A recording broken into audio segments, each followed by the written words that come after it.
this event today. We've got some really good panelists, and I'm just going to get started by telling folks a few housekeeping messages while attendees kind of trickle in. First of all, we're going to be posting a recording of today's webinar along with a separate posting of the slides. So be sure to have a look at that. The reports for the projects that are going to be presented, those are also going to be posted. They actually are posted on our website already. I want to note that this webinar is going to be available for 1.25 AICP credits from the American Planning Association. And you can go to that APA website and record your credits when this is over. At the end of the session, we're going to have an evaluation. So if you could answer, I think it's 4 quick questions, we'd really appreciate it. We'd like to do more of these kinds of exchange webinar events. So we need to figure out what works and what doesn't. Closed captioning is available for the session. For those of you who would like that, there's a button on WebEx that you can use. I want to say that today's presentations are going to be really fast-paced and high-level, not a lot of detail. So if attendees really want to dig deeper into these projects, we encourage you to have a look at the project reports and/or you can contact the speakers. If we have time, we will take questions at the end. However, it's a really packed agenda. So you can add your questions to the Q&A box in WebEx. If we run out of time, we'll compile answers to the questions and we'll forward an email with some follow-up to all the participants. So we're going to get started now. We got a really great lineup, as I mentioned to you already. I'm the MC for today, and I'm going to call on each speaker, and then my colleague Justine is going to bring up their presentation, and he'll let the speaker know when to get started, and then the clock will be sort of ticking. But I'm going to go first, and so Justine, are we ready? Yep, I will share my screen now. Great.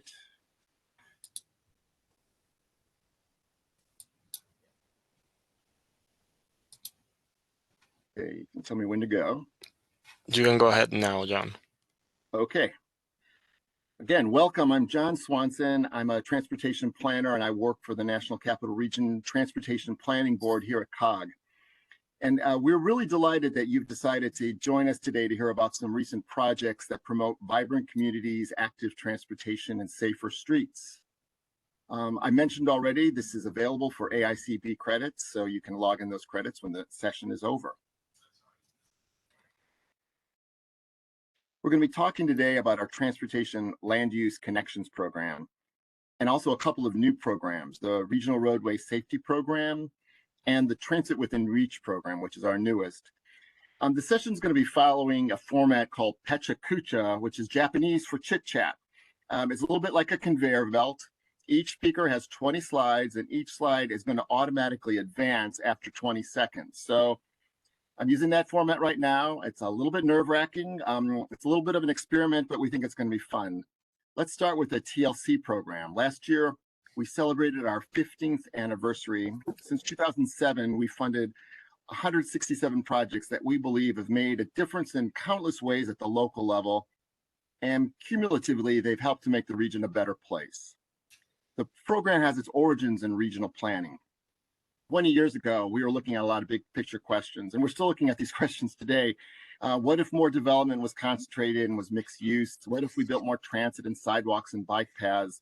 And our analysis found that this kind of big picture change could really make a difference. But when we spoke with the public about these ideas, they had very practical concerns. They understood the broad benefits of smart growth, but they reminded us that local concerns can make or break such projects. They told us that mixed-use development needs to be walkable, transit needs to serve community needs, biking needs to feel safe. We also knew that local planning across the region was happening, but it could often use a boost to explore new ideas, to move important but non-urgent work off the back burner, to make good projects even better. So thus was born the TLC program, which uses a very simple model. Every year we select a handful of local projects and we hire consultants to do them. The projects are pretty quick. They typically last 6 to 8 months and they're really small. This year's projects were each funded for a maximum of $80,000. We just approved a slate of new projects yesterday, 10 new projects. Last year, we funded 11 projects, and you're going to hear about a few of them later on in this program. We're also going to hear about some projects from another program, the Regional Roadway Safety Program, which is a sort of sister to TLC. It uses the same model for technical assistance. This program was born out of a trend in our region that's quite alarming. Fatal crashes on our roadways have increased each year since 2015. And this was a reversal from the decline that we'd seen in previous years. And unfortunately, the Washington region mirrors a national trend. A few years ago, a regional study identified factors that contributed to our safety problems, and it recommended what the region could do to reduce fatalities and injuries. And based on those strategies, in that study, we established the Regional Roadway Safety Program to fund short-term projects to make our roads safer, particularly for people who are walking and biking. In the past 2 years, the program has funded 15 projects that take very practical steps, planning for infrastructure improvements for intersections, sidewalks, lighting, signage, designing new guidelines and standards, conducting safety audits, analyzing crash data, and doing educational programs like the picture you see here. Going to hearing more about that project a little bit later. We follow a very similar model to TLC. We hire consultants who conduct planning or preliminary engineering or design work. And you're going to be hearing about a couple of those projects later on. But again, the key here is we do planning that was going to lead to implementation. We really want to make an impact on people's lives. Finally, I want to tell you about a new program that's going to make it easier for folks to get to and from train stations and bus stations. It's called Transit Within Reach. And the idea here is simple. In principle, trains and buses should be within reach for a lot of people in this region.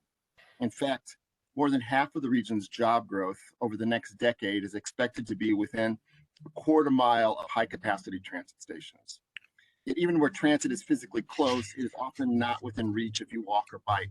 Sidewalks are missing, crosswalks are unsafe, trails and paths are yet to be built. So we started the Transit Within Reach program, which is focused exclusively on preliminary engineering and 30% design for pedestrian and bicycle improvements that are going to help improve access to our fantastic transit system. And again, we're using the same model of technical assistance that we use for TLC. And I want to make a very important announcement. We're going to be opening the application period for the next round of projects for Transit Within Reach in mid-May. So if you have some preliminary engineering or design projects that can be funded for $80,000, we encourage you to apply. So that wraps up my introduction. I'm going to turn it over now to our next speaker lineup. It's Tina Schneider from Montgomery County. Justine, can you bring up Tina's presentation? Yes. Great. Tina's going to talk about a Cool Streets project, which is really quite unusual for us.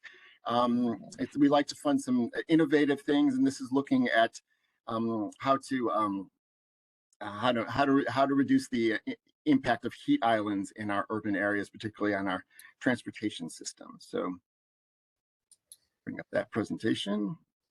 Tina, are you ready? Yeah, I'm ready. Excuse me. Justine? You can go ahead, Tina. Okay. Okay. Okay, so before I get into the grant, I wanted to give you a background of why I applied for it. It started in 2020 with the beginning of a new master plan for Silver Spring. Following that was going to be design guidelines, and the design guidelines provide implementation and design standards for all projects. Knowing that extreme heat is Montgomery County's top related climate hazard, I wanted to address it. In all previous plans, it was indirectly mentioned, but it wasn't directly mentioned in any sector or master plan, and I knew we needed local evidence and on-site results to make a compelling case. I worked with the National Oceanic and Atmospheric Administration to obtain their heat island data. You can see the map above, and you can compare side-by-side images. The graphic shows atmospheric temperatures at 82 degrees. The temperatures exceed 98 degrees, where surfaces are dark and impervious. Next, I borrowed an infrared camera and I took surface temperatures. Each column shows the location in Silver Spring, or a location in Silver Spring. A red box at the bottom shows a number of surface temperatures, the difference of surface temperatures when you're standing in the sun and when you're standing in the shade. So I knew that I needed additional data and expertise if I was going to convince staff and the board to take heat seriously, and if I can make meaningful requirements. So luckily, I received the COG grant, which funded additional research and writing of the guidelines for cooling streets in Silver Spring. The research included collecting universal thermal climate index readings, which are temperatures that mean the feels like temperature, so what it actually feels like to the human body. Any temperatures beyond 79 degrees can induce physical stress, illness for the young and the old. The consultants measured the UTCI feels like temperature within the streets in Silver Spring. The red brick indicates the feels like temperatures when you're walking or standing on the streets that are typically found in Silver Spring. That includes black grates, red brick, dark asphalt, dark pavers. Here, the title is incorrect. The image shows the temperature reductions proposed for alternative materials that they've proposed for open grid, light colored brick, light colored asphalt, light colored concrete, and the use of vegetation. Here's a perspective image of the same. On the left side, it's existing surfaces and temperatures. And on the right side in turquoise, you can see that the average temperature reductions using alternative materials proposed. Here's more of the same. Note that the temperature reductions range from only 5 to 20 degrees. But that can make a significant difference, as I showed earlier. That feels like temperature can be quite meaningful. So the consultants also looked at other interventions to cool the urban landscape, and that feels like temperature. The guideline shows graphic images and reductions for street trees, vegetated stormwater, natural ventilation, building massing, and building orientation. They also looked at general temperature reductions for things like misters, pavement removal, shade structures, and awnings. But unfortunately, the data was not local, and more research is needed.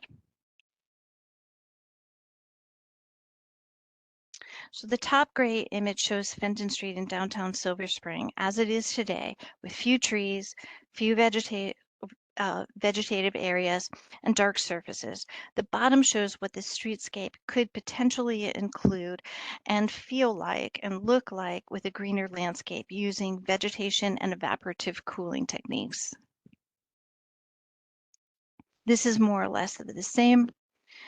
Still, we don't actually know the thermal temperatures specifically for Fenton Street in Silver Spring.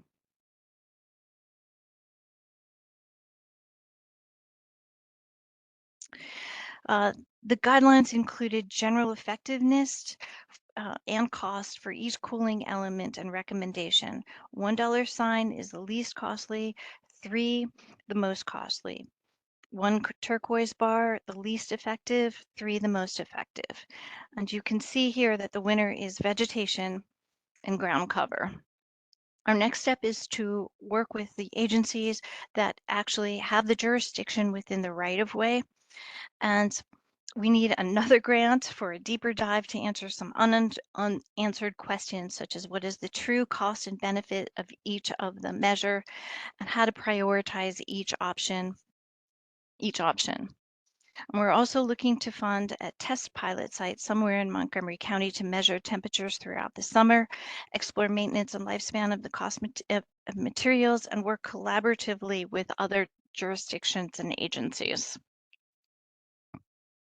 The Council of Government grant was a milestone for the county. It gave us an opportunity to highlight the effects of climate change and things that we can do within the streetscape that are practical. It gives us a seat at the table.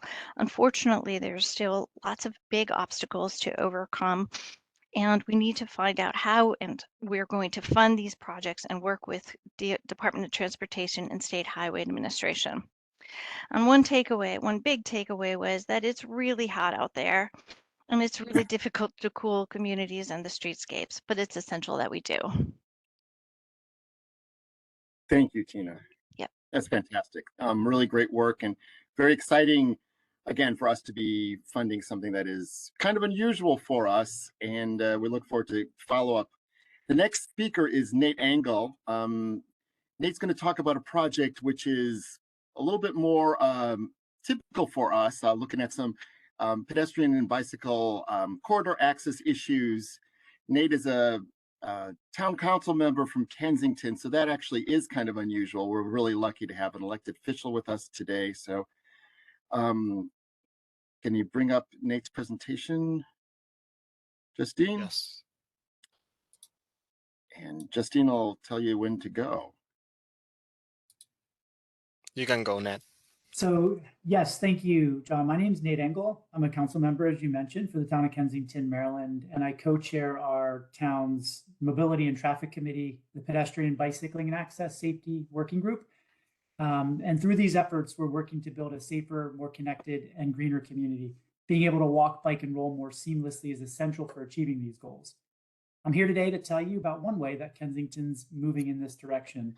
In 2021, the town partnered with the Montgomery County Department of Transportation to secure a COG grant through the TLC program, or the Transportation Land Use Connections Program, as you all know. We were awarded $55,000 to conduct the Connecticut Avenue Corridor Pedestrian and Bicycling Access and Safety Study. The lead firm selected to perform the study was Mead and Hunt. Before going into the details of the study and the analysis, though, let me first give a little bit of background on why this grant was so sorely needed for the town of Kensington. The town has evolved from its origins as a garden suburb community, which was founded in 1894, and it has really blossomed into an engaged and lively residential community with an economic hub consisting of restaurants, retail, and light industrial businesses. However, with the widening of Connecticut Avenue, or MD 185 in 1957, prioritizing vehicle traffic, and also along with the railroad tracks dissecting the town, Kensington has become increasingly fractured. It creates a problem for physical connectivity and has isolated important parts of the community, including the historically Black Kengar neighborhood to the northwest. As you can see here in the dotted green line, that's Kengar, as well as Connecticut Avenue and the railroad tracks highlighted in blue. With its 6 lanes of traffic cutting through the heart of Kensington, Connecticut Avenue greatly limits the access to the central business district from all points within the town, and it presents perennial challenges for traffic, safety, economic development, and alternative mobility options. Adding to these challenges, the major intersections of Connecticut Avenue are a mix of county and state roads, representing a complex overlay of jurisdictional responsibilities. So the TLC grant really aimed to address these barriers that were created by Connecticut Avenue for pedestrians, bicyclists, transit users, and residents and business owners. Focus was for 3 goals. They are listed here: reducing single occupant vehicle trips by increasing pedestrian and bicycling access and safety, encouraging walking and biking by reducing the time and effort required to get to each destination, and connecting separate segments of the community together. The study was implemented from October of 2021 through July of 2022. It involved analyzing documents and studies, and existing conditions analysis, and walking tours. We're particularly proud of the public engagement process that we pursued. It included a survey in English and Spanish that you just saw on the previous slide, and garnered over 550 responses. And we also had a public workshop that solicited feedback from the community on various alternatives recommended. In the end, the study considered and evaluated across several short, medium, and long-term alternatives for improving Connecticut Avenue and its connecting roads. Short-term alternatives identified included restriping to add a buffer between lanes and sidewalks, installing additional crosswalks where they're currently missing. See here, for example, you can see that on the right, that there are several areas where there are no crosswalks or areas missing a 4th crosswalk, which, depending on the direction of travel for the pedestrian, added up to 4 minutes of extra time to get there. Midterm alternatives including creating neighborhood greenways, installing updated traffic controls and geometric improvements like curb bump outs. And finally, longer-term solutions identified lane narrowing and increasing sidewalk buffers, as well as streetscape improvements with more tree plantings, and also implementing a wayfinding system. Another important long-term solution is shown here, which was adding a pedestrian and bicycling shared use path and bridge to cross the train tracks to run parallel with the current bridge, which does have a sidewalk, but it is extremely dangerous for pedestrians and cyclists alike. It was also recommended to further study the Connecticut Avenue and University Boulevard split for improved pedestrian access and safety, as well as traffic circulation alternatives for this area that can help improve all types of mobility. We're now pursuing this analysis through a separate study, and this is just one depiction of what an alternative might look like in that area. All of the alternatives for this study that were analyzed were provided with initial cost estimates and put through a multi-criteria screening process to identify the highest priority solutions for the town to pursue. Again, the public engagement process was critical as an input into these selection criteria. We're now in the process of implementing these recommendations, which involves collaborating with our state and county transportation partners and ongoing public feedback from town residents. An exciting development recently is that the town was designated as a state bicycling and pedestrian priority area. So we're now working to coordinate that planning process with the recommendations coming out of the TLC study. So in conclusion, we're pretty confident that we're now on the right path towards systematically improving pedestrian and bicycling access and safety within the town of Kensington. And we wouldn't have been able to get to where we are today without the support of the TLC grant from COG, as well as the numerous partners that have worked with us along the way, many of whom are listed here. Thank you. Thank you, Nate. That was fantastic. We love to see small jurisdictions like Kensington partnering with their larger jurisdictions, partnering with us, and really making this kind of progress. It's really showed a lot of creativity and vision on your part and the town's part. The next speaker is Carrie Odino from Falls Church. Hi, Carrie. Hello. This is she's going to talk about the East End Transportation Study, and talk about cross-jurisdictional. A lot of challenges there, and some a lot of work to do, but I think some exciting progress underway. So, Justine, can you bring up Carrie's presentation and give her the green light? You can go ahead, Carrie. So hi, I'm Carrie Odino, Principal Planner with the City of Falls Church. I'm excited to be here today to speak about the East End Transportation Study conducted through the COG TLC program with the assistance of Nelson Nygaard. This study looks at transportation around the city's East End, including nearby Fairfax and Arlington counties. The goal of the study was a conceptual transportation plan looking at how to include better transportation infrastructure and a more walkable, bikeable, transit-friendly environment with potential mixed-use development.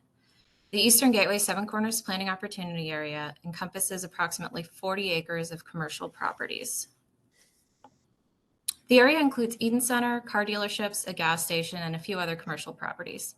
The Eden Center is a large shopping center that has one of the largest contingents of ethnic Vietnamese shops and restaurants in the United States.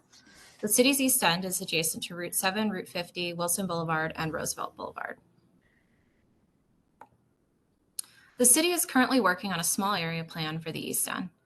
The plan will define a vision for reinvestment that is sensitive to the area's history and responds to the current and future needs of city residents, workers, and visitors. A number of meetings and work sessions have been held, and the plan is slated for adoption in June of this year. The Eastern Gateway Seven Corners Planning Opportunity Area is just one of 8 POAs in the city as adopted in the city's comprehensive plan. The city is a designated urban development area in accordance with the Code of Virginia. The comprehensive plan also calls for the expansion of mode choice and walking, biking, and transit. Work on the East End Transportation Study was preceded by earlier plans and studies. The Urban Land Institute Technical Assistance Panel, Virginia Tech Eastern Gateway Concept Plan, and the Fairfax County Seven Corners Community Business Center Special Study all provided earlier looks at the area.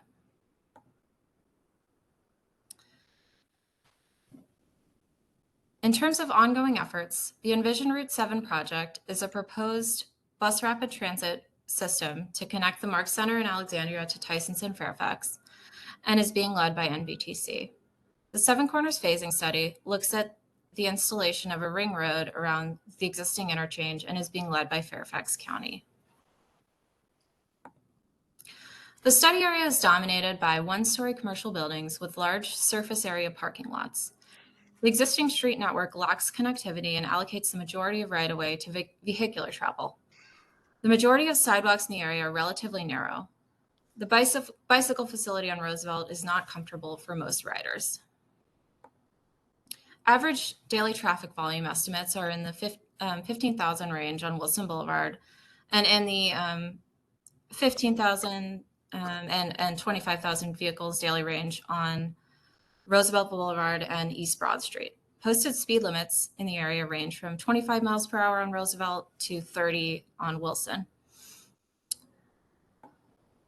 The walking network in the area has some deficiencies. Sidewalk is present, but has hazards, including cracking, settlement, and heaving within and immediately adjacent to the study area. Crosswalks and curb ramps on Wilson Roosevelt are lacking. The area is served by Metrobus, Metrorail, and a Fairfax connector route. In recent years, multiple vehicle crash fatalities and serious injuries occurred on streets adjacent to the study area. The only fatality within the study area occurred on Wilson Boulevard. Pedestrian-involved crashes were fewer, but included both serious and minor injuries within the study area. A proposed street network was recommended by Nelson Nygaard with the goals of creating a network of low-speed streets, civilizing existing main streets with road diets and streetscape elements, ensuring multimodal and complete streets, and planning for service access. So you can see here 2 major street types as well as path connections. The neighborhood main street type shown was proposed in locations where the East End plan's land use suggests street fronting retail and other active uses mixed with residential and/or office on upper floors. The curbside lanes would need to be managed dynamically to serve both short-term parking and loading and unloading needs. The neighborhood green street shown was proposed as a street type for roads that form the northern perimeter of the study area, where the roadway may serve some back-of-house functions for new parcels and buildings, including with garage or alley access and loading or service needs, as well as existing Eden Center uses. The draft small area plan describes proposed future land uses. So the area of each block or parcel was multiplied by the density to obtain the developable gross square footage.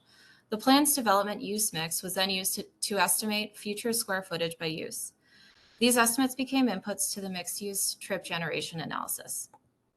The base scenario results in vehicle trips comprising 94% of total trips. The future no-build scenario estimates a similar number of total trips, with vehicle trips also comprising 94% of total trips. In the future build scenario, the vehicle trip share decreases to 85% of total trips. The MXD model produces conservative estimates. So recommendations from the study included implementing and requiring a robust TDM program for the area, revising parking requirements by code and encouraging aggressive parking supply constraints, implementing dynamic curb management, and encouraging alternative modes. TDM recommendations included car share vehicles, priority parking spaces, requiring parking fees, provision of benefits or subsidies towards the use of public transportation or active transportation, and provision of indoor bicycle parking, lockers, and showers for those opting to use more active modes of transportation. Another recommendation that came out of the study was for the city to consider requiring a parking management plan for all new development in the East End. Plans of this nature allow the opportunity to reduce parking spaces if a TDM plan is executed and if the developer presents the intent to utilize a shared parking approach. In order to move forward with transportation improvements in the area, the city is first looking at doing further study around the design of Wilson Boulevard. Following any potential study, the city would look to incorporate project into the CIP and apply for grant funding to build the transportation improvements.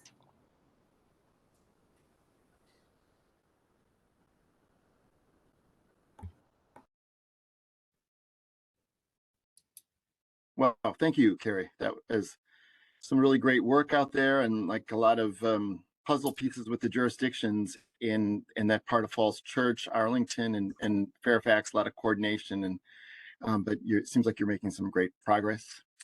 Staying in Virginia, we're going to move on to Prince William County.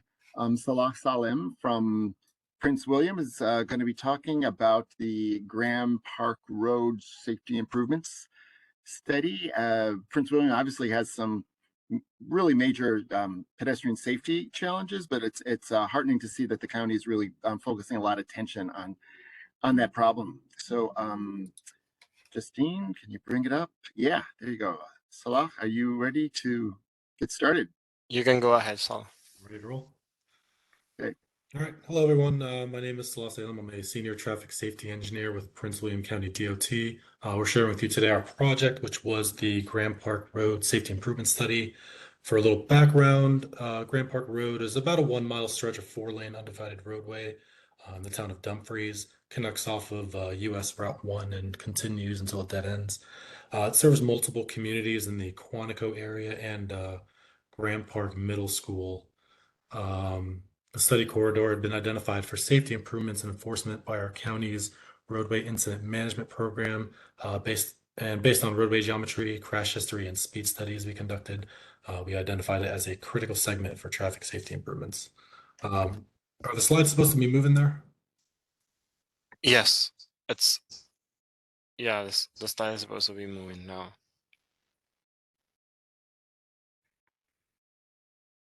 All right, it's still on the title slide on my screen, so.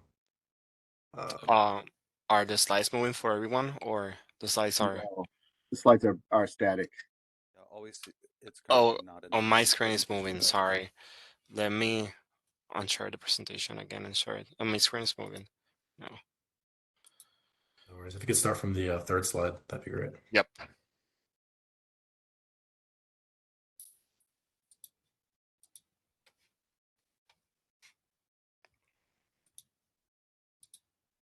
Okay. We're still only seeing it at the main screen, not the presentation screen. So Yeah. it's the Is application. that the problem, Justine? On my screen is working.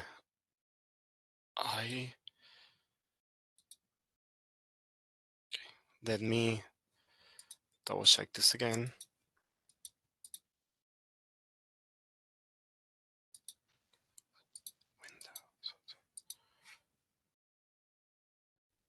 Can you see it now? We can see it, but it is not the presentation screen. It's the The PowerPoint document. full screen. Something's wrong with what monitor is projecting to which.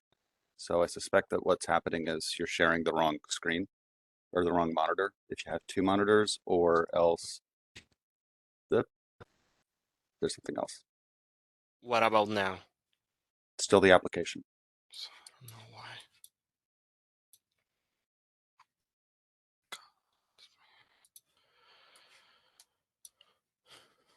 Okay, let me try this again. No worries. I appreciate the extra time to compose myself.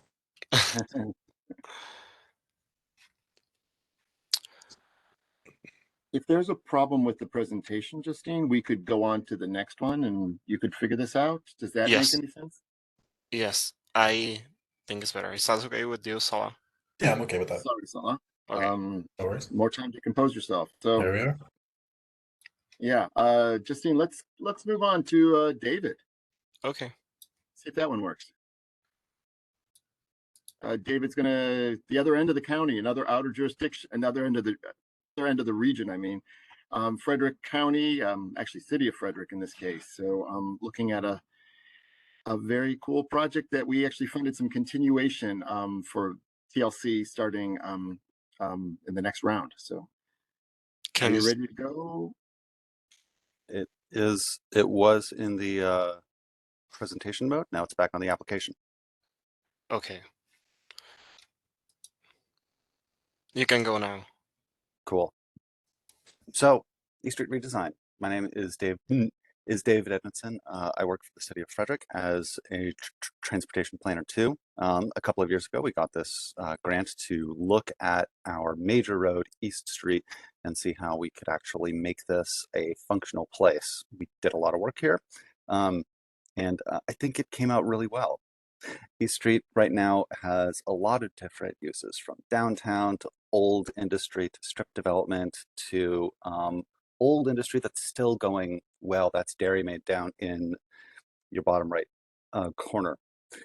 We were interested in looking at this fresh.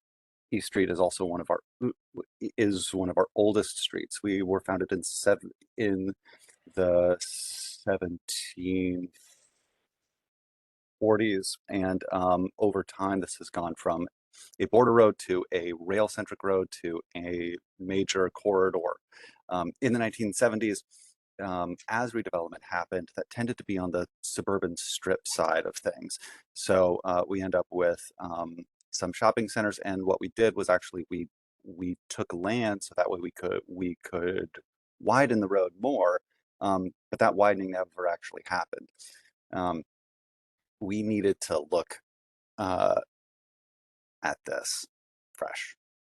So as you can see, we still don't have good access along East Street. Some areas don't have sidewalks. Some areas do. Some areas have sidewalks on only one side. Some areas have sidewalks that are too narrow as well.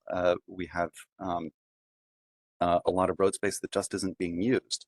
That said, we did expand this southwards in 2007 to serve as the major industrial corridor heading south to 70. And this was really helpful. This project fed into our East Street redesign and form-based code.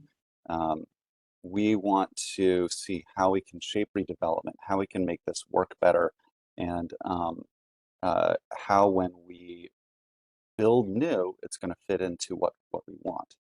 Our consultants split up East Street into 5 sections over the course of about 2 miles. Industry, the downtown suburban greenfield, Grayfield, and what are some of the challenges that we face here. They also looked at our streetscape overall. As you know, a form-based code is based a lot on what the streetscape looks like. And so they really took this and ran with it and re-envisioned how we can use this very broad right-of-way to better serve any redevelopment that does happen.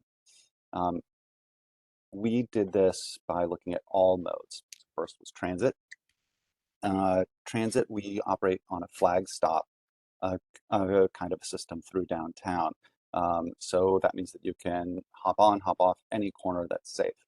How could we maybe improve that? Maybe do some pilot stops. We also looked at, of course, walking. We have a number of missing sidewalks, as I mentioned, but also because this is sort of an old stagecoach-oriented road, we don't have a whole lot of crossings to our north or to our south. We worked on ways to improve access there. Bikeways, we wanted to see how we can properly fit bikes into this. So both on-street as well as off-street trails that are currently happening, as well as some of the extensions of unprotected bikeways. Of course, because this is also a form-based code, it feeds into a form-based code. We needed to look at how we use that excess, the excess right-of-way. So they proposed a linear park, as well as some of the redevelopment along the strip development that you saw earlier. But also, this is a freight area. We want our industry to stay. They are a vital part of who we are as a city. And that means we need to properly fit in how they get to and from the area without interfering too much with the idea of it being a walkable and vibrant area. The most complicated piece is actually Dairy Made. Their loading docks, as you can see, open up right onto the street, and actually all of their truck storage is on the opposite side. So their drayage traffic operates constantly across East Street. How do we do that safely? How do we accommodate people well? That's a tough question. The bikeways are also somewhat complicated because we're shifting from sharrows to on-street bikeways to off-street paths within a fairly short amount of space. And so these are a couple of the intersections showing how we did this, or how it was proposed.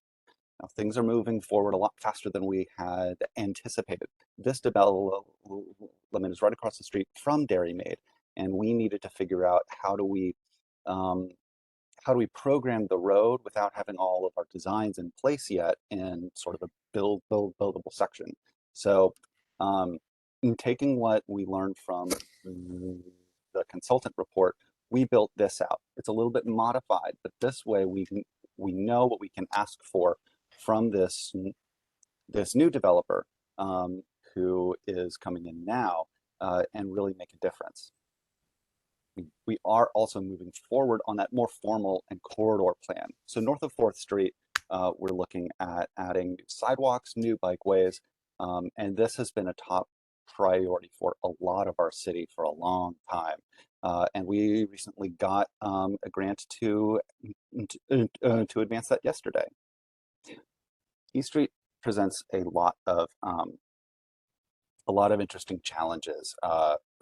We are looking at transforming a place that has been through a lot over the past few hundred years and integrating it into the rest of the city as it starts on this new phase of life.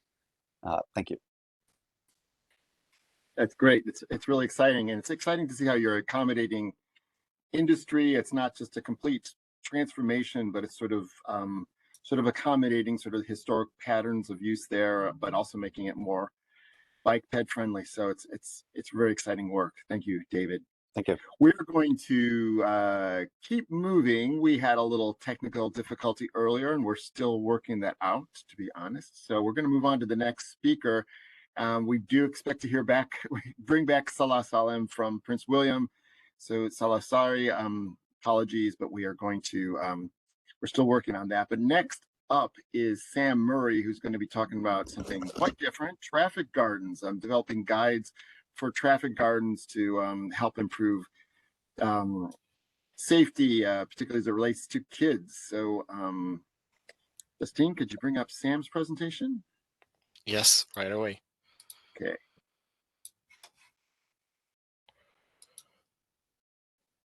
You can go ahead, Sam. All right.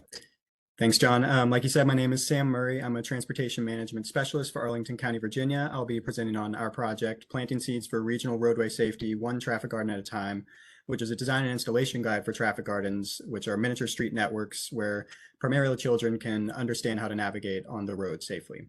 General project description, some key highlights. It's a partnership between counties in the capital region, Prince George's in Maryland and Arlington in Virginia.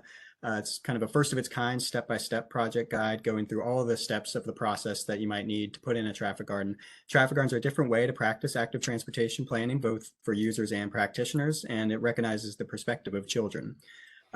Project context is part of an ongoing local and national cascade of projects in both Arlington and Prince George's. As well, and Arlington had incorporated support for traffic garden activities into our Vision Zero action plan. The RRSP grant provided a great outlet for it, and discussions through regional Vision Zero coordination kind of revealed simultaneous efforts that we could combine our efforts on. Project overview, again, it goes through all of the steps of the process that one might need to put a traffic garden project in. We recognize that not all projects are the same, but that this kind of encompasses the general steps from planning all the way to launch and upkeep. So we really try to introduce and contextualize the traffic garden concept for people who may already be very familiar with it or for people who don't really know anything about it.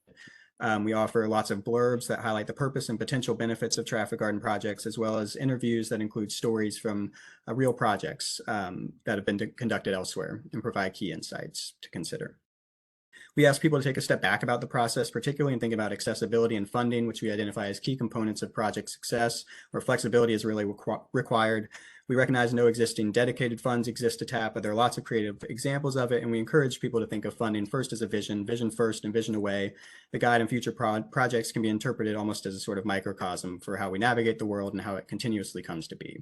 So in terms of our intended audience, it's no particular type of person that you have to be, but we are targeting an initial distribution to school systems, community site managers, PE educators, particularly in Arlington. We don't have a Safe Routes to School coordinator right now, but Parks and Rec departments, et cetera.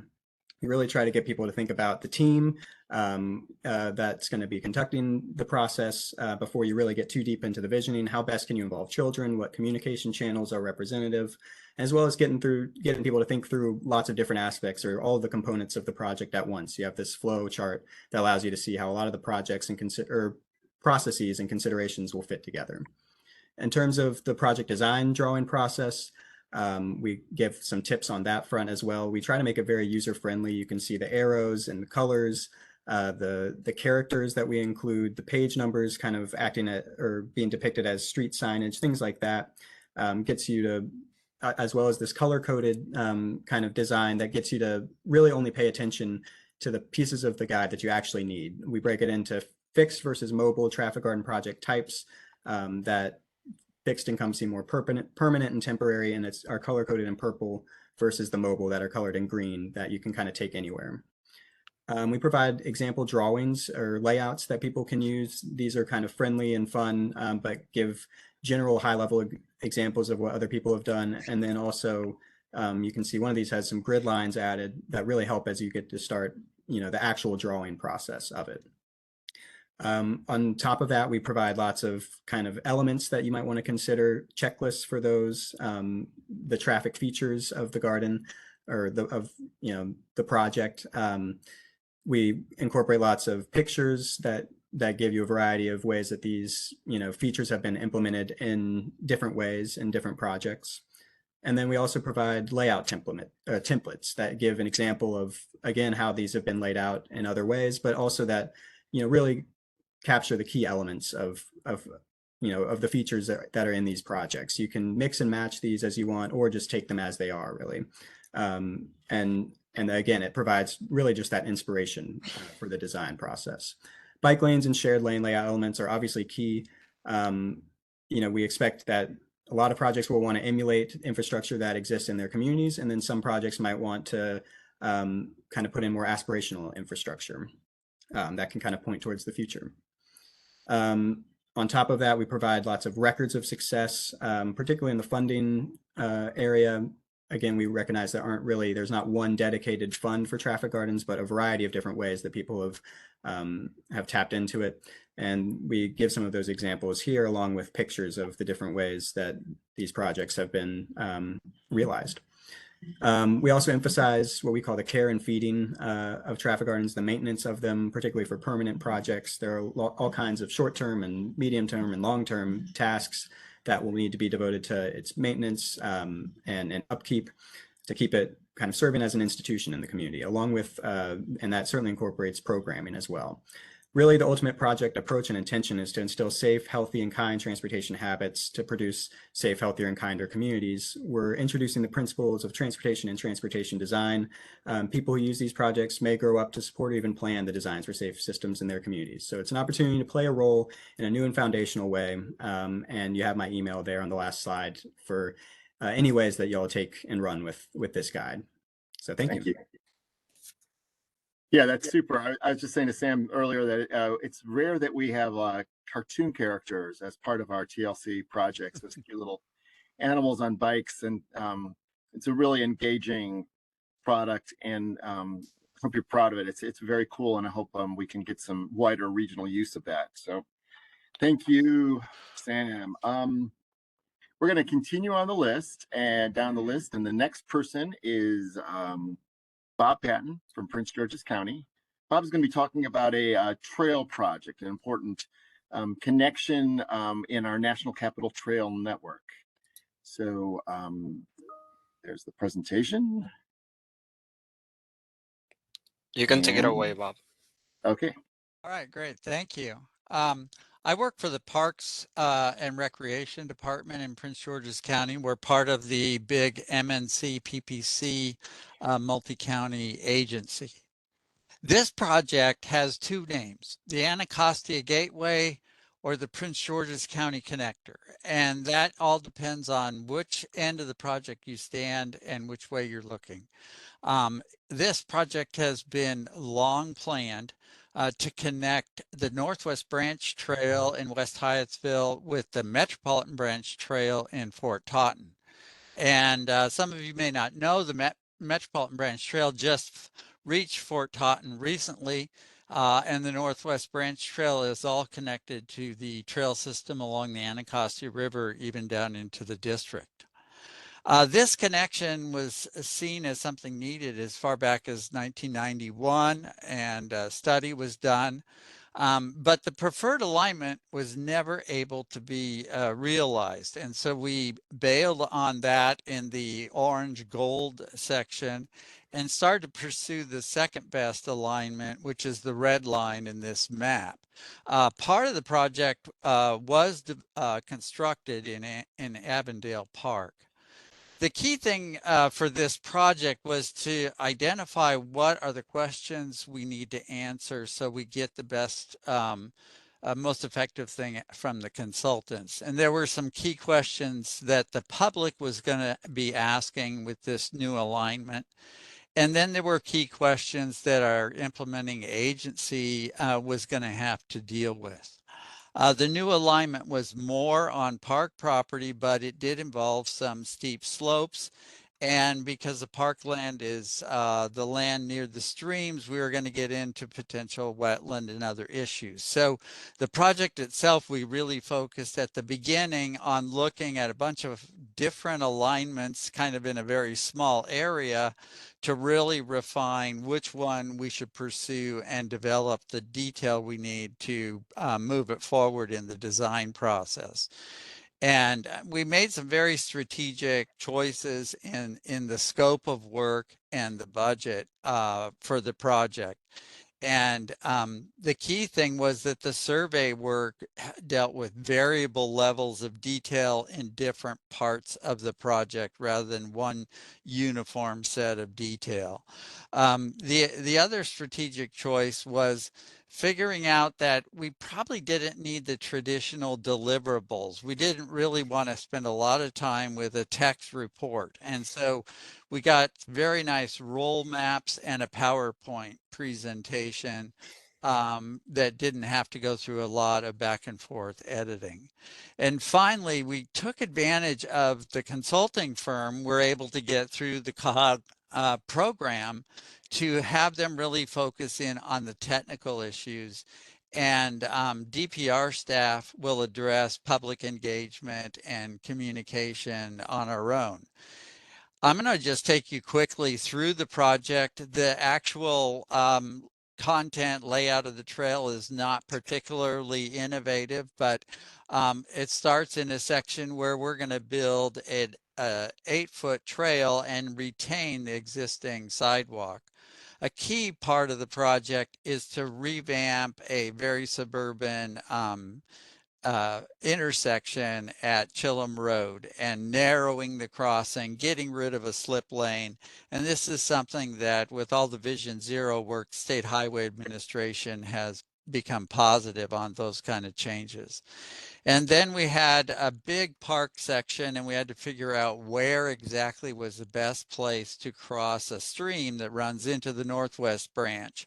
And how we could deal with a long slope that we could make ADA, but still was going to be a long downhill in one direction. And then we are going through a big open park area. And the main thing here was being able to, again, connect at the right bridge crossing and then avoid that big open field, which actually serves as a cricket field. So in the PowerPoint, we basically had them focus on what were the key elements of those key technical topics we needed answers to. So the environmental impacts and what kind of new treatments we might use to deal with them. And most of those environmental impacts are going to be on our parkland. And which is good in some ways, but there are the county has very strict regulations regarding floodplain and conservation areas. And then we had a few places where we would have to deal with private property. We will have to acquire some frontage along some private healthcare businesses. and then will be adjacent to one individual family home. And we were able to sort those things out to recognize that there's going to be pretty low impact to those private property owners. A big benefit of this project for the local community is a massive improvement to a road crossing, narrowing the crossing distance, and we'll end up replacing a lot of old equipment that doesn't work that well and getting rid of the slip lane. And we had the mapping present the different technical aspects. We had special maps for the utility issues, special maps for the environmental issues.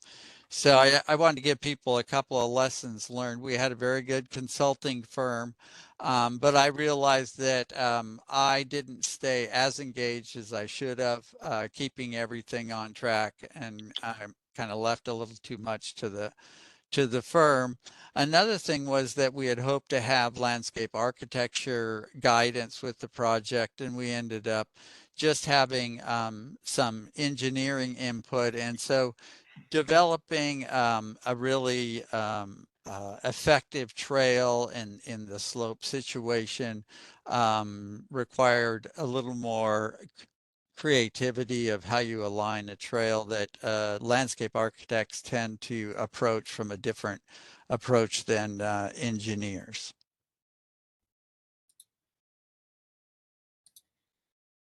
Great, Bob. Yeah, I appreciate your reflections on what worked well and what didn't. It's always good to hear lessons learned.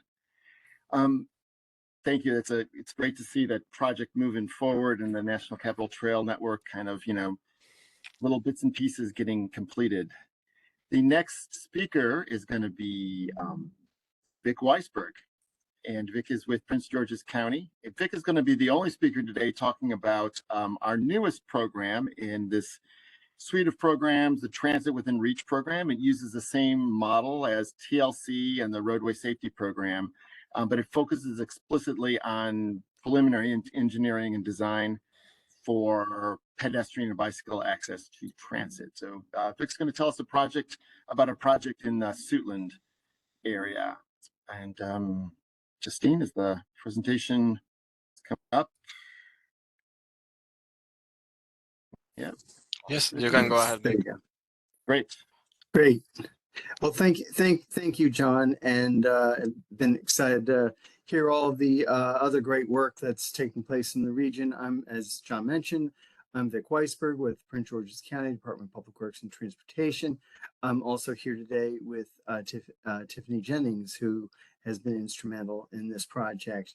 We wanted to take a look at how we could improve access to the Suitland Metro from the community, which currently doesn't have any sidewalks. There are a lot of drainage issues. So we really wanted to take a hard look at how we could make that safer and more accessible.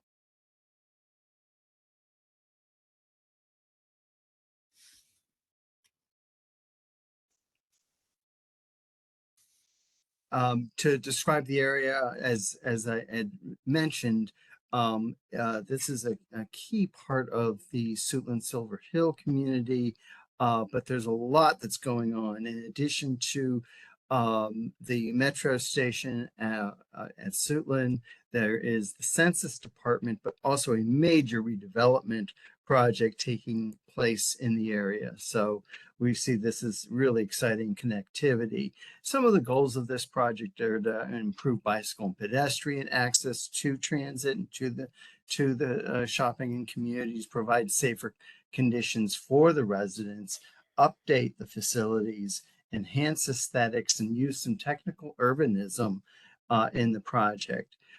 Currently, as I mentioned, there are a lot of challenges, and there are reasons why there haven't been sidewalks and some of the amenities that we like on Navy Day Drive and the adjoining roads. The orange highlights the challenges. The blue highlights some of the things where there's some positives to the area.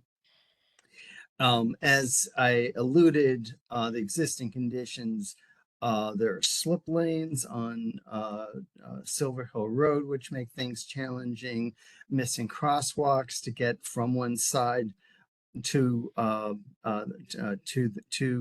metro.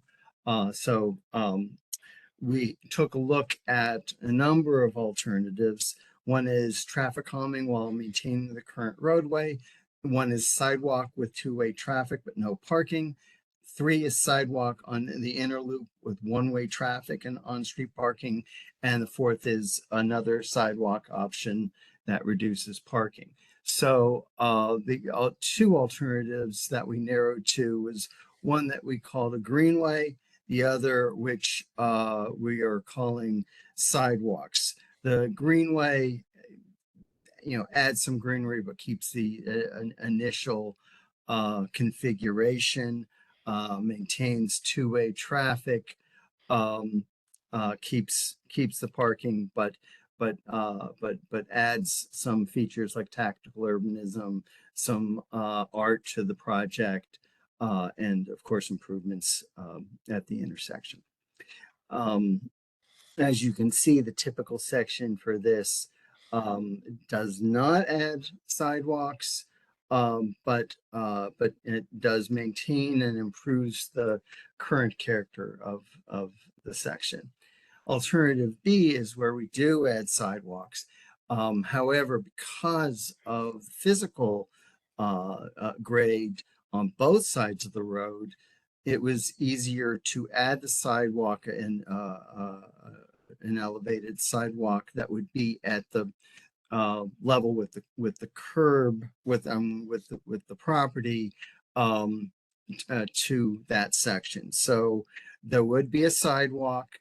We would have to eliminate parking on one side. When we took this out to the community, it is something, this option is what the community preferred. So as I mentioned, that would have 5 feet sidewalks, would have minimal impact to the properties, speed humps, different types of traffic calming, ADA ramps, and reconfiguring the intersection. So also in this project is, how does the chicken cross the road? We hope a little more safely. Silver Hill Road is a very challenging section. The metro is on the other side, the community on the other. So we looked at a number of options, arrived at having a sidewalk option, but also looking at tactical bus lanes, which we've worked with WMATA on. The basis of this design is looking at both AASHTO's highway street design, AASHTO's bike facilities, NACTO, our own urban street design, ADA, the right-of-way guidelines, and our county stormwater management guidelines. We also want to take a look at the topography and do a deeper dive on the survey of that, a couple of traffic studies for a right lane closure and for a pedestrian crossing and hydraulic analysis. We also want to look at some supplementary improvements to some of the adjoining streets, Randall Street and Terrace Parkway. So, we're really trying to capture an awful lot to improve connectivity in this community to the metro and to the shopping. This takes a lot of coordination, and others have had a similar slide, but you can see how complex it is, and the approval process and permitting agencies that we have to work with. So we really look forward to implementing this project, which I want to thank RK&K for their help on this. We're looking for future opportunities to advance into design and to construct, and look forward to doing so. Thank you very much. And as I mentioned, Tiffany is with me, and if there are any questions, we look forward to entertaining them. Thanks. Excellent. Thank you, Vic. We are nearing the end of our presentation, our program today. And I wanted to just mention again that we've been using a pecha kucha format. So this is it's a little bit of a, putting some heat on folks and asking them to speak, provide very short presentations. Each slide is only 20 seconds long, and folks have a maximum of 20 slides to give their presentations. So people have done a great job and really made this style their own. We've had a little problem with the Grand Park Road presentation from Prince William County, and I believe now we're going to give it another shot. I'm not sure, Justine, if you can tell me how we're going to do this. We may actually have to, we've had it on an automatic advancing system, but this may not work for this presentation, in which case we may be advancing the slides ourselves in the old-fashioned way. So Justine or Marcella, can you tell me how we're going to proceed with this one? John, can you see my screen? Yes. Okay, I'm gonna hit go and see if it works, and if not, we can go with our contingency plan. Okay. All Salah, right. are you ready? You've been very patient, so we apologize that this has been a problem, but hopefully it's going to work now. If not, we'll try another plan B. So are you ready, Salah? I'm ready when you guys are, and if it doesn't work for you guys, I set it up on a timer as well. Hey, so. there we go. Yeah. So. All right, ready to go? Okay. Yeah, I think so. All right. Hello, everyone. My name is Salah Salem, and I'm Senior Traffic Safety Engineer with Prince William County DOT. We are sharing with you today our project, which was the Grand Park Road Safety Improvement Study. For a little background, Grand Park Road is about a 1 mile stretch of 4-lane undivided roadway in the town of Dumfries. It connects off of US Route 1 and continues until it dead ends. It serves multiple communities in the Quantico area and Grand Park Middle School. The study corridor had been identified for safety improvements by the county's roadway incident management program. And based on the roadway geometrics, crash history, and speed studies we conducted, we identified it as a critical segment for traffic safety improvements. The improvements we focused on were 3 parts. One part is the existing intersection shown of Grand Park Road and Old Triangle Road. That's intersection 1 on the next map. It is a 4-way stop controlled intersection with pedestrian facilities and crossing on all legs. It had a history of about 9 crashes in the 5-year study period. 5 were angles, 1 head-on, and unfortunately 1 pedestrian fatality. The second parts from intersection 1 to 4 to the end was the potential reconfiguration road diet. The nature of the 4-lane section made it susceptible to speeding and unsafe driving. Had a total of 75 accidents with 4 fatalities occurring in that 5-year study period. And then finally, we looked at any improvements that could be made at the Grand Park Middle School entrance towards the back of the road section. For the existing 4-way stop, we initially identified this as a candidate location for a roundabout. The intersection footprint was wide enough to accommodate the inscribed circle without major impacts to the curb faces or drainage. However, once we prepared the conceptual designs, it became clear that there would be some impacts to right of way, including a proposed development in the southwest quadrant. We also tried a couple of different configurations of the roundabout, an ellipse-shaped roundabout and a smaller circle roundabout. You can see in the corner that had slip lanes.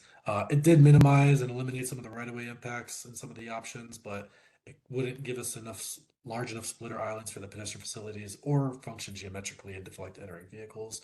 So in the end, we decided to just include it in the road diet and propose some traffic calming measures. As you can see, some curb bump outs and gateway features for the communities that were there, and some enhancements to the existing pavement markings and signage.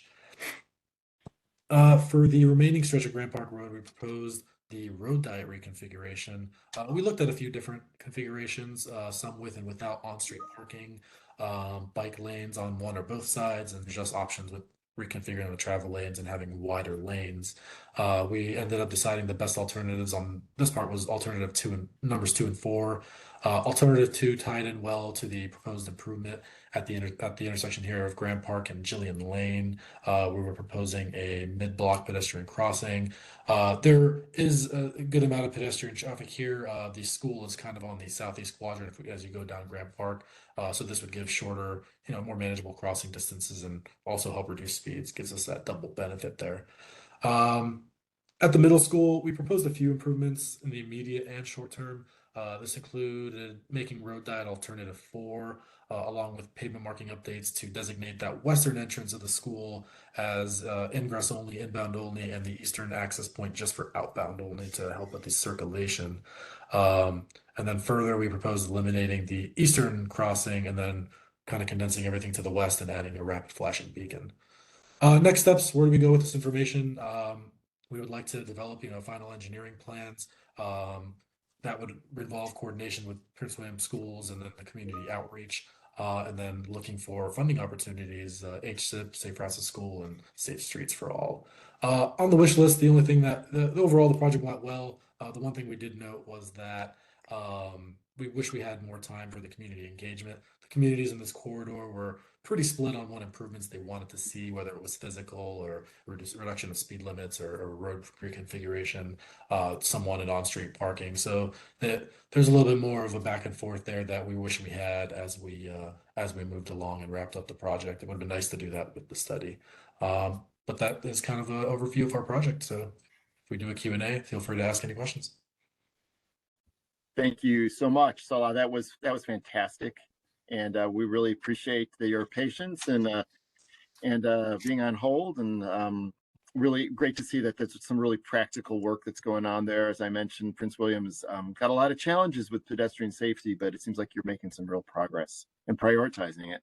Yes. So we are going to wrap up the program with a video. We had a sort of a cancellation from somebody, but from Charles Davis, but he's giving us he sent a recorded video of his pecha kucha. So we're going to be showing that. And at the end of this, we're going to go a little bit over time. We may have a few minutes for questions and answers if people want to put them in the chat, but otherwise we will be wrapping it up at the end of this video. So Justine, is it going to be ready? Yes. Let's It's turn it supposed to on. be playing now. Is it? Okay. DC Neighborhood Connect is the District of Columbia's micro transit service. It provides on-demand, low-cost, accessible transportation services. It is curb to curb and offers transportation in 3 unique zones in the district. This service connects residents and visitors of the district to key destinations and high-frequency bus and rail services. The app is available for free in the App Store or Google Play. A phone booking option is also available. DC Neighborhood Connect offers services in 3 distinct zones across the district. Zones 1 and 2 operate in parts of wards 1, 4, 5, and 6, while Zone 3 operates in the majority of Ward 8. Ridership continues to climb at a fast pace. Since program inception in June 2019, over 200,000 rides have been provided.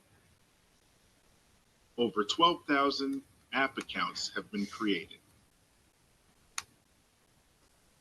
With ridership increasing and the limited resources of drivers and vehicles, we've also seen wait times increase. In fall of 2022, the average wait time increased to just above 30 minutes. Micro transit in DC. This study was funded by MWCOG's TLC program and directed by DFHB in collaboration with DDOT. The purpose of this study was to enhance existing service quality, increase efficiency of resources, identify areas for expansion, complement bus and metro rail ridership, and increase ridership among target populations. Data analysis included trip information such as pickup and drop-off points from citywide taxi trips, DC Neighborhood Connect, and Transport DC. Other information gathered were from focus groups and surveys. Prior to this study, zones 1 and 2 were combined and provided over 12 square miles of service to the district. Trip analysis proved that this zone was too large, as 75% of trips were within the northern portion or the southern portion. Analysis of over 2 years of Transport DC trip data indicated a high demand for trips to Fort Lincoln retail area, home to over 20 different stores as well as job opportunities. Potential expansion areas were identified. This was based on 2 variables: the presence of populations with a transit need, like low income and zero car households, as well as relatively low overall population density. A Ward 8 focus group identified other service needs. Here, we learned that a handful of Ward 8 addresses were not displayed properly in the app, causing riders to be late or miss some of their pickups. A survey was conducted. An overwhelming 44% of our riders said that they used the service for shopping and groceries. Other top uses included employment, healthcare, and for connection points to bus routes and metro rail. The study yielded recommendations such as the Northeast Zone split into 1 and 2, the expansion to Fort Lincoln, picking up the shops at Dakota Crossing, recommendations on vehicles and shifts for each hour of the day, and fare structure. The recommendations led to many improvements. Ridership increased by 65%. Trip distance decreased. Trips per revenue hour increased. Deadheading distance decreased, leading to a decrease in fuel and maintenance expenses. For any questions or comments related to the DC Neighborhood Connect program or this presentation, please feel free to reach out to me, Charles Davis, at charles.davis3.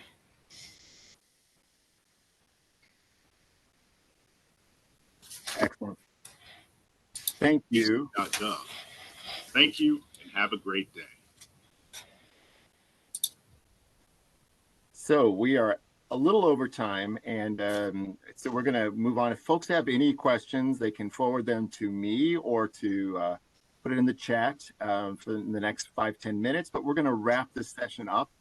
I want to thank our speakers. They were real sports.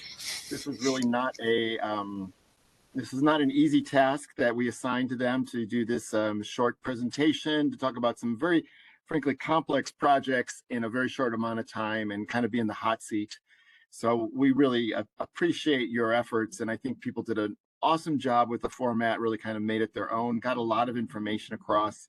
Again, if people have any questions, please contact the speakers. Read the reports, have a look online at the slides, or you can review the recording as well, which we will be posting. I want to thank my colleagues, Justine Yvonne Gonzalez Velez and Marcela Moreno. We pulled this off. I asked them to do quite a heavy lift in managing this complicated program. So we really thank you all, and I look forward to doing this again. So take care. And look forward to some applications from some of you who are member jurisdictions for the TLC program, the Regional Roadway Safety Program, or the Transit Within Reach program in the coming years. Thank you.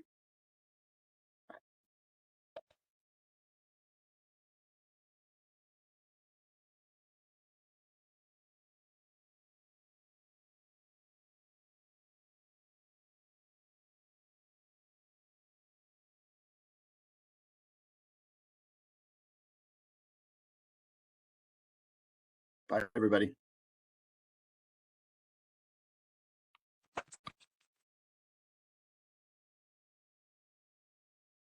Thank you. Bye.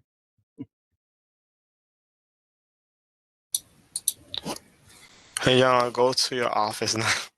Okay, we're good. We're good. Yeah. Okay. Yeah, I'll go to your office.